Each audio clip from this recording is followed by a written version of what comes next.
我们来看一个有趣的 AI 应用，这是一个对话机器人。你看这上面有一个可爱的图案，然后点它，类似像对话的感觉。这里可以去做一些切换，换成你想要的女友风。心情不好的时候，你就可以在这边开始跟陪伴机器人对话。最近心情不好，请安慰我。好，他就会用比较卡哇伊的口气来跟你做聊天，所以上面会有一些可爱的表情符号。像这种聊天机器人，我们在 DeFi 上面竟然也可以开发，而且一行程式码都不用写。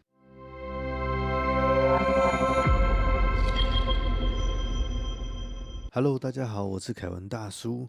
今天我们来讲一下插件里面的扩展插件。那扩展插件其实是 DeFi 它针对外部的一个服务。我们可以先在这个外挂市场里面，好看一下扩展插件有哪些东西。好，那目前其实扩展插件还不多，因为这个是在 DeFi 1.0的时候才推出来的功能，目前也就只有这8个插件。今天看到一个插件，觉得非常有趣啊，那所以来特别介绍一下。这个念法就是 wife 的日语发音，因为日本人讲英文比较不标准，就是我的老婆。我们先来看一下它的说明，标题就直接写说你的老婆在这里。好，那里面就是它的一些画面。你会想说，哇，这个一个扩展插件怎么会有这么漂亮的画面？其实我们在做扩展的时候，它除了可以借接外部讯息的Webhook 以外，它还可以做画面出来，它的功用就变得非常强大。以前我们必须要另外自己做网页，好，自己去借接 API， 然后才能串到我 DeFi 的后端的流程。那现在其实透过这个扩展，我就可以自己在上面写一个网页，那就可以直接透过这个网页来去做使用。那我们先来看一下这个安装和设定。那首先这边我们安装以后啊，好，这样子就是一个安装完成。好，这边会有个绿色勾勾。完成了以后，我必须要先去做一个设定。我们在安装好的外挂这里点进来，我先选个分类，就是扩展。好，这样子只会列出我安装好的扩展插件，就是这个wife。好，点下来以后，其实你会看到说，这边有一些端点，可以透过这个网址去连接到这个插件的地方。那我们先做个设定。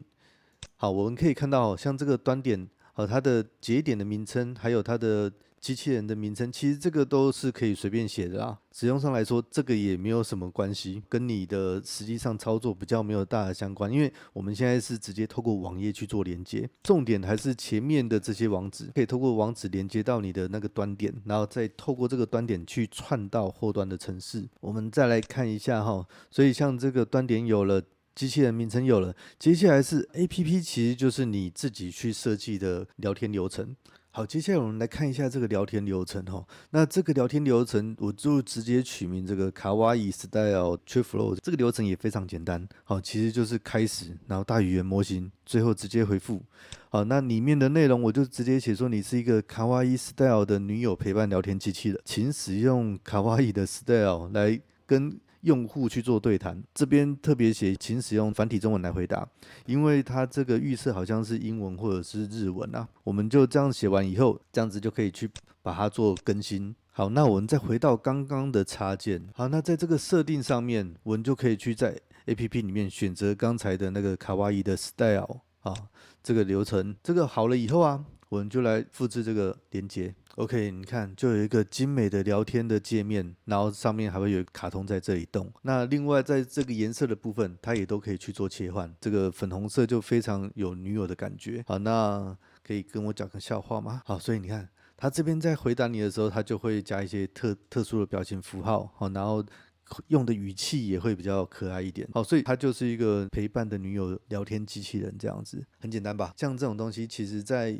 扩展插件里面，好，除了我们可以来当 Webhook 以外，好，那之前常有人说，那我的DeFi 上面如果要做一个对话，然后不要有 DeFi 的 logo 怎么做？就是这样子，好，我们就可以写一个聊天的界面，它其实就是需要用 Python 好去开发后端的程式，那后端它可以产出HTML 的格式让你去做输入，这样子，这个是比较复杂一点的应用啦，好，因为它包含了界面跟它的串接方式，好，所以这个部分有人做好的那个扩展的插件，好，我们都可以去试试看，看怎么样去使用，可以来让我的 DeFi 的功能来去做一些更有用的开发。